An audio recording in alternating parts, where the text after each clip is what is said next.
right. Good afternoon. Good afternoon, my YouTube family.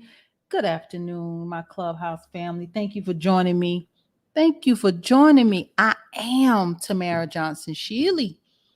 If you are following me right here on YouTube, hit that like, hit the like, hit the like, hit the subscribe, hit that notification button, and share, share, share. You know, I come to you Monday, Tuesday, Wednesday, Thursday, 5 p.m. Eastern Standard Time to 5:30 right here on YouTube.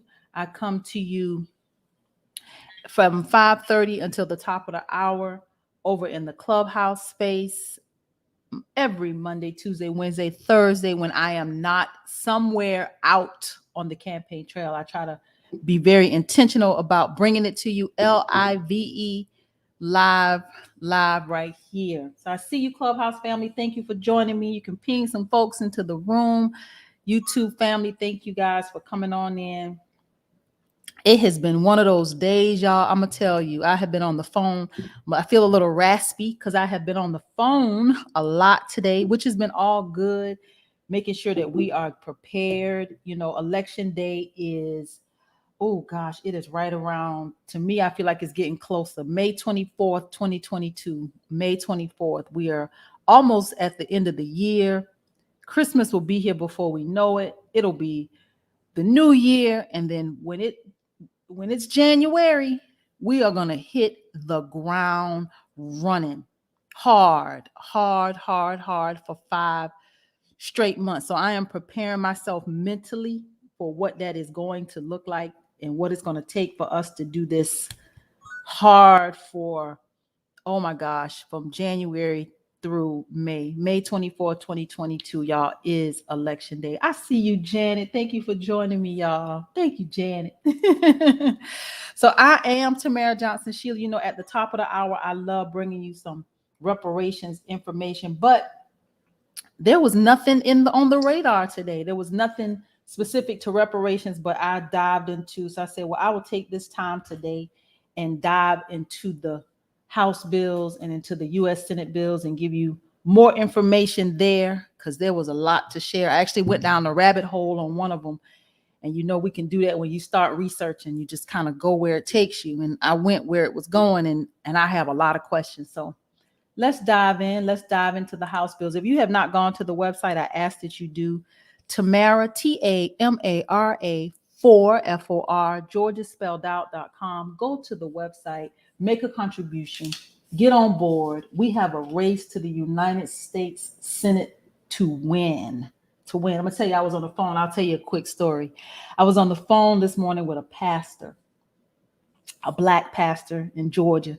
And you know, this is the Bible Belt, right, everybody? This is truly the Bible Belt. And I know that a lot of these pastors are, you know, very much connected. They are aligned in a lot of ways. And so this was a Black pastor, and I needed to. He knew I ran in 2020, but he didn't know I was running again in 2022. So I had to have a conversation and kind of reintroduce myself to him, and share with him that I am primarying the senator, Reverend Warnock. And it was a hard conversation because I feel like in that conversation, I feel like I was in a way breaking his heart, and I didn't like the feeling. I felt like I had to tell him, because he asked me, why are you running against him? And I had to be very honest and talk about the fact that this man stands in the pulpit of Dr. King, and he doesn't have a Black agenda, doesn't have plans for reparations. He doesn't. And we sent somebody to Washington who was there to do the bidding for others and neglecting his own community. And I had to tell, you know, the pastor that, not in those words, but that's the conversation. And I felt like I was breaking his heart because he had such high expectations. And a lot of us did and do.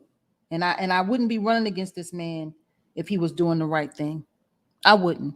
I believe that if, you know, he was doing the right thing and had an agenda that we could get behind, we would all be behind him, but he doesn't. And I felt bad today. And the pastor was gracious enough to say to me that, he listened, he asked questions, and we dialogued. And he said to me, well, you have my ear. Now, he didn't say I had his vote. He didn't say that I had his support. He said, you have my ear. And to me, that was enough in this first conversation. And he asked me to stay in touch with him. So that was encouraging, that I had his ear, and he asked me to stay in touch. So we got a lot of work to do. I don't take this race lightly. I know none of us do. This is hard work.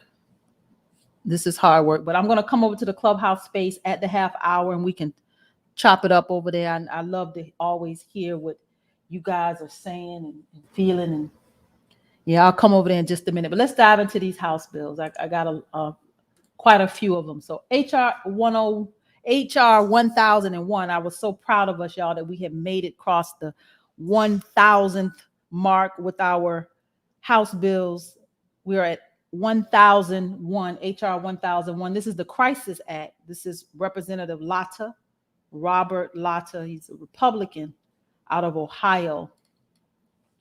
This is the Crisis Act stands for Creating Resources to Improve Situations of Inherent Severity Act, or the Crisis Act. It says this bill increases the authority of fiscal year 2022 through 2023 appropriations for crisis care under the Community Mental Services Block Grant Program for adults with serious mental illnesses and children with serious emotional disturbances. So this is the Crisis Act. Representative Robert Latta, Republican out of Ohio.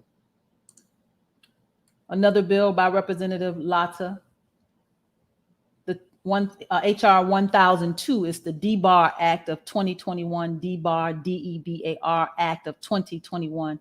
It says this bill authorizes the Drug Enforcement Administration, the DEA, to bar an entity from registering to manufacture, distribute, or dispense controlled substances under certain circumstances. So this bill actually became law. This is one that has been passed already. I looked it up. This bill is got a picture of oxycodone on here. So it says that and this is his words, Representative Latta. It says the opioid epidemic continues to drastically impact millions of Americans every year. He says we must ensure people who legally should not be able to manufacture, distribute, or dispense a controlled substance are not able to do so. The DBAR Act will help stop the distribution of opioids by people who no longer have licenses to manufacture, distribute, or dispense these potentially dangerous and commonly abused prescription medications. He says, I encourage my colleagues in the Senate to swiftly consider this bill so we can stop bad actors who are perpetuating our nation's opioid crisis. So this is Representative Latta. He's a Republican out of Ohio. HR 1003, HR 1003. This is the Library Stabilization Fund Act. Representative Levine, Levin, Andy Levin maybe. I'm a little country, y'all. You know I'm from Georgia. He's a Democrat out of Michigan, y'all. The Library Destabilization Fund Act. I wonder about our libraries. What's happening with our libraries when we are so digital. Everything now is from the comfort of your own home. So I do wonder about what is happening with our library. So this is the Library Stabilization Fund Act. It says this bill provides funds for library services and technology. It says these funds may be used for maintaining and enhancing library operations and services, offering greater access to technology and ensuring training and technical support for the library. So this is the Library Stabilization Fund Act. HR 1004, HR 1004. Again, I will come over to the clubhouse space right at the half hour. I look forward to talking and chopping it up with you guys. HR 1004 is the Firearm Risk Protection Act. I told you we do see a lot of some particular kinds of legislation. So we see a lot of abortion bills. We see a lot of veterans initiatives, immigration, national security, gun legislation, and streamlining the processes. So those are the areas where we see a whole lot of traction.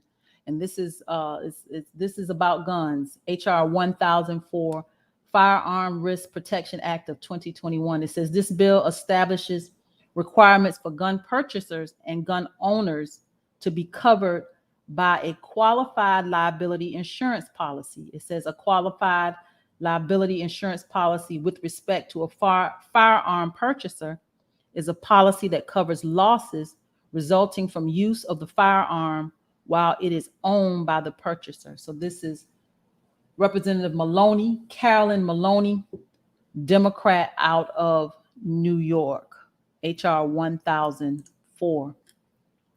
HR 1005, this bill revises the amount of time that the National Instant Criminal Background Check System retains certain information about an approved firearm transaction. So this is Representative Maloney. Again, this is the NICS Review Act of 2021, NICS Review Act of 2021. Again, this bill revises the amount of time that the National Instant Criminal Background Check System retains certain information about an approved firearm transaction. It says currently identifying information about an approved firearm purchaser must be destroyed within 24 hours. It says this bill requires identifying information about an approved firearm purchaser to be retained for at least 90 days before it can be destroyed. So this is, again, Representative Maloney, Carolyn Maloney, Democrat out of New York. You know, this is where our fellow Republicans and conservatives, they come for the Democrats about their guns, all this additional legislation around firearms. So this is they're probably going to get some pushback. It has been introduced in the House. So let's keep an eye on Congress, y'all. Keeping an eye on Congress. I always tell you, and I say it over and over again, we will not get reparations without negotiations. We got to know the players and we got to know the game. So keeping up with Congress, y'all, every Monday, Tuesday, Wednesday, Thursday, right here on YouTube, right here on Clubhouse from 5:00 p.m. Eastern to 5:30. And then I come over to the Clubhouse space for the second half hour and we chop it up. So HR 1006 is the Gun Show Loophole Closing Act of 2021. This is Representative Maloney again. I'm sure the Republicans don't like her. Gun Show Loophole Closing Act of 2021. It says this bill establishes new requirements regarding firearm transfers at gun shows. It says specifically this bill requires the following: a person who operates a gun show must meet certain requirements, minimum age and registration, and a firearm transfer between private parties at a gun show must be facilitated by a licensed gun dealer, importer, or manufacturer in compliance with certain background check and record keeping requirements. So this is, again, Representative Maloney tightening up maybe some loopholes as she sees them at these gun shows. A lot of times people are able to walk into gun shows and purchase and walk out. And I think this is helping to close these gun show loophole. That's the acronyms here. Gun Show Loophole Closing Act of 2021. So Representative Maloney, I'm sure she's getting some pushback. HR 1007, Hydea Pendleton and Nicaea Prier Yard Gun Trafficking and Crime Prevention Act of 2021. This is, again, Representative Maloney, Carolyn Maloney, Democrat out of New York. I wanted to see who these individuals were. Hydea Pendleton and Nicaea Prier Yard. Who were these individuals that this legislation was actually named after? So this bill makes trafficking in firearms a standalone criminal offense. It says a person who commits or conspires to commit a gun trafficking offense is subject to criminal penalties, a prison term of up to 20 years, a fine, or both. So I wasn't sure where this was initiated, like where did this come from? So Hydea Pendleton and Nasia Priya Yard Gun Trafficking and Crime Prevention Act is an anti-gun trafficking bill. It says this legislation is named for Hydea Pendleton, a 15-year-old shot and killed in Chicago in 2013, and Nasia Priya Yard, a 17-year-old Brooklyn resident shot and killed in 2009. It says this bill seeks to address the illegal transfer of guns across state lines by establishing gun trafficking as a federal crime. It also increases the penalties for those directly involved in the illegal movement of guns across state lines, those who organize the gun trafficking rings, and those who conspire to traffic guns. So this is HR 1007, introduced by Representative Maloney. Here she goes again, HR 1008, y'all. She's got a whole list of gun bills. She is surely getting some pushback. HR 1008 is the Handgun Trigger Safety Act of 2021. Representative Maloney, again, Handgun Trigger Safety Act of 2021.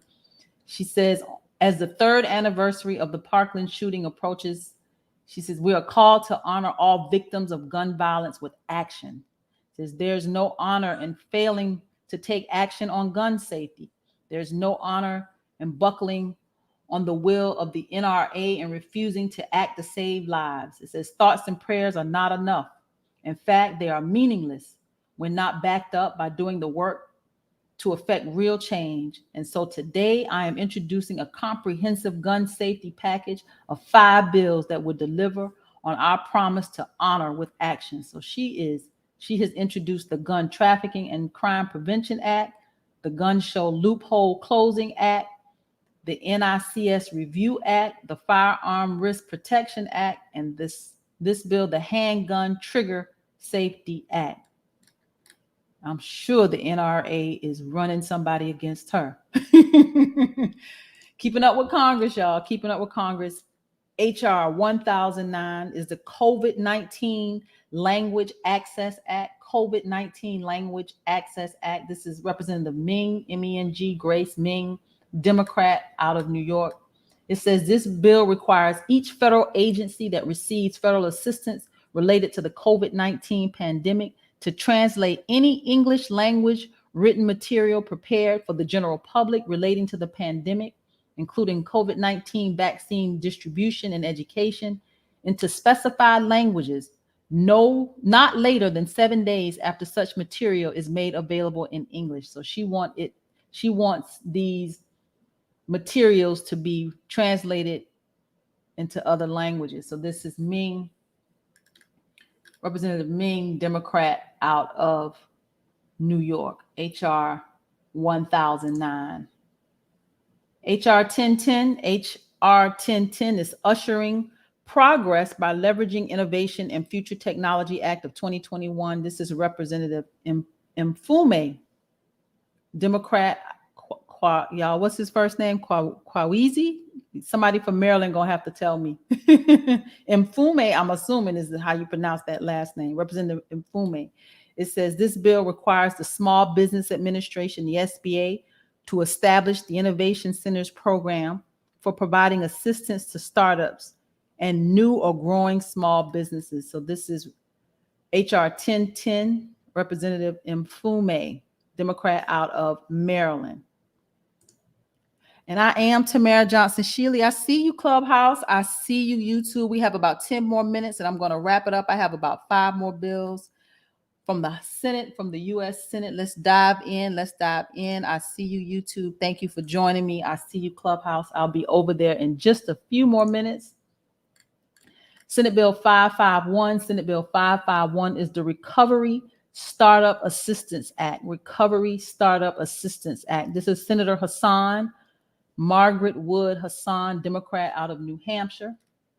It says this bill expands the employee retention tax credit to include recovery startup businesses. It says this bill defines recovery startup businesses as an employer that began a trade or business after February 15, 2020, had less than 50 full-time employees, and did not have gross receipts in excess of $25,000 in the preceding 5-year period. So this bill would give a tax credit to businesses that, what it seems, that didn't actually start up or failed to start up after COVID. So they're giving them some tax credits for those businesses that weren't able to start up after February 2020. Interesting, y'all. Keeping up with Congress, Senator Hassan, Democrat out of New Hampshire. I told you these Democrats are making it rain in Congress. They are making it rain. Our conservatives and our Republican friends are, I'm sure, on pins and needles with this administration. Money is flowing everywhere. This bill was introduced by Senator Hassan, Margaret Wood Hassan. Senate Bill 552. Senate Bill 552 is the Global Learning Loss Assessment Act of 2021. Now, this one I found interesting. The Global Learning Loss Assessment Act of 2021. So this is Senator Cardin, Benjamin Cardin, Democrat, Maryland. It says this bill requires the U.S. Agency for International Development to report on the impact of the COVID-19 pandemic on the agency's basic education programs. So I wanted to dive into this one a little bit. So I was like, well, what are these basic education programs that they're so concerned about COVID that's not domestic, not here in the U.S. So it says this bill, this legislation that would help identify the scope of one of the most significant secondary impacts of the COVID-19 pandemic, education loss. It says the global health crisis has disrupted the education of an estimated 90% of students worldwide. Okay, here's the key words, y'all. Worldwide, meaning that 1.6 billion youth have been negatively affected.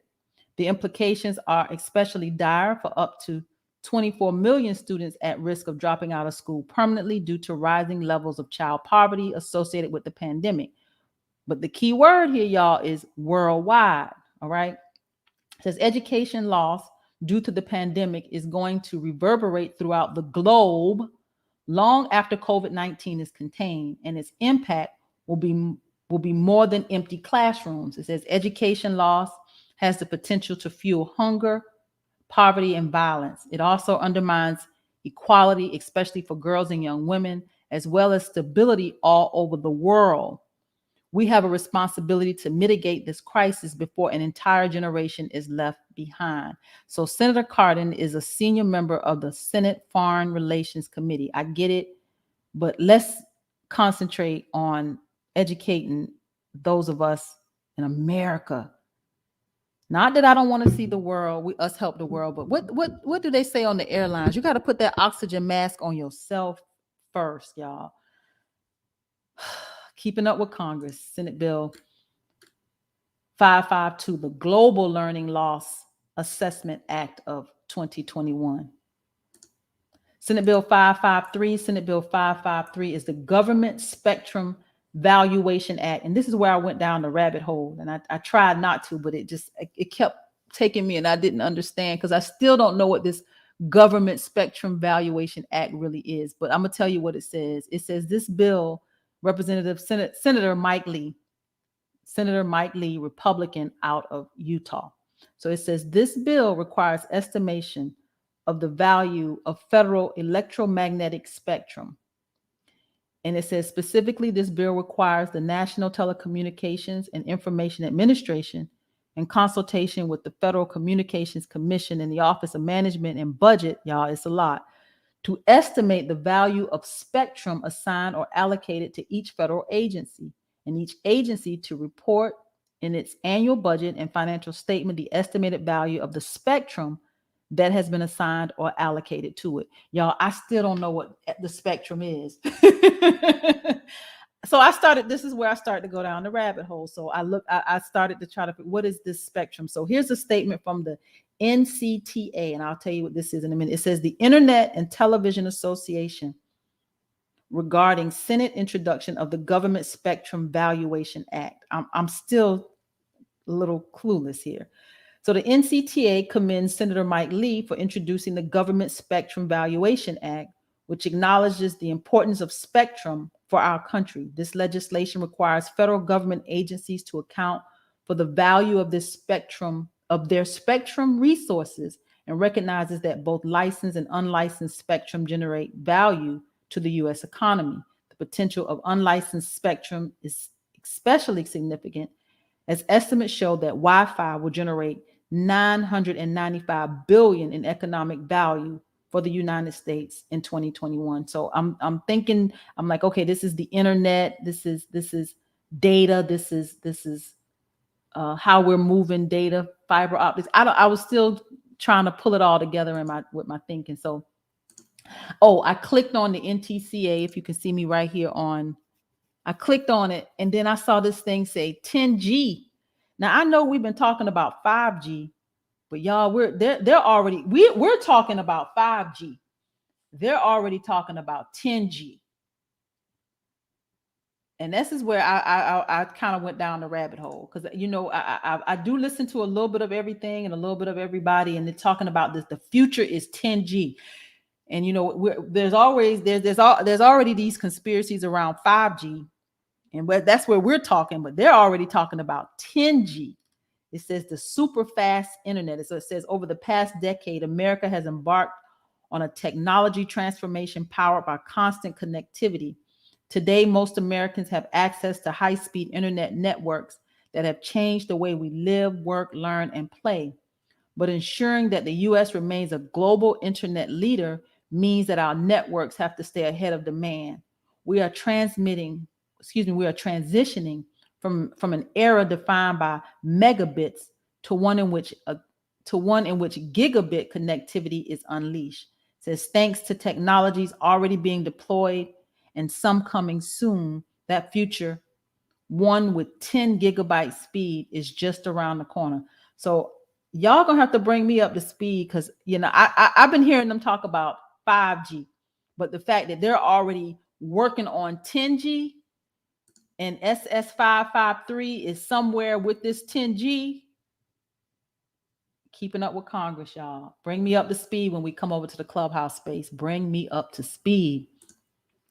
Senate Bill 554. Senate Bill 554 is a bill to require the Secretary of Agriculture to conduct a study on the establishment of and the potential land that could be included in a unit of the National Forest System in the state of Hawaii. So this is Senator Mazie Hirono, Democrat in Hawaii. So this is to conduct a study on the establishment of and the potential land that could be included in a unit of national forest systems in the state of Hawaii.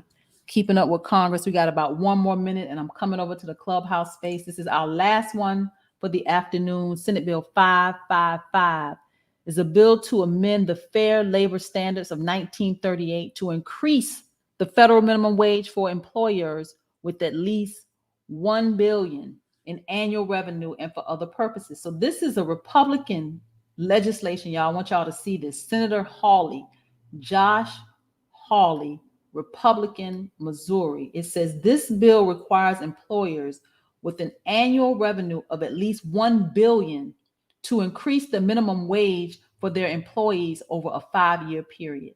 Now, this is Republicans talking about increasing the minimum wage. Keeping up with Congress, y'all. We're in some strange times where when we see Republicans talking about, and we saw this just last week, there was a Republican who is vying for the presidency in 2024 that's also talking about increasing the minimum wage. So keeping up with Congress, y'all. I am Tamara Johnson Shealy. We are at the half hour. Doggone it. We are right on time today. I feel good. We are right on time. Keeping up with Congress, y'all. If you have not gone to the website, please do. Please do. There's a new page. Click on fundraisers, y'all. The campaign swag is there. We're going to have some fun with this campaign to the United States Senate. So the campaign swag is there. We got polish and politics for all you ladies that love a little polish, some cute little accessories. What a great way to get you something and give something in return. So I'm trying to be creative with the way we're actually raising money. So this fundraiser page was truly a whole lot of fun. Those of you that followed me, my birthday was couple weeks back, and I went horseback riding. So we're going to do this again. I will not be defeated by that animal. I will master him. So we're going to do this again. So we're gearing up to do another Come Ride With Me, a campaign fundraiser. So we have 3 great fundraisers on the page. Please go to the website, take a look at it, make a contribution, do what you can. We got 2.5 months before the Thanksgiving, Christmas holidays. January, we will hit the ground running full speed. We will hit the ground running full speed. So I ask that you go to the website, contribute. And Clubhouse, I'm getting ready to come over there for the next half hour with you guys. But YouTube, I want to thank you for joining me. Hit that like button, hit that subscribe, hit the notification, and share. I will see you tomorrow right back here for Keeping Up with Congress. Have a good afternoon. Thank you for tuning in for Keeping Up with Congress. I am Tamara Johnson Shealy, your candidate for the United States Senate. I'm a progressive Democrat that believes that reparations will make America great. It is time that we bridge the divide in this country. Please go to the website. That's tamara4georgia.com. www.tamara4Georgia.com. Please join me Monday, Tuesday, Wednesday, Thursday, 5 p.m. Eastern Standard Time, right here for Keeping Up with Congress.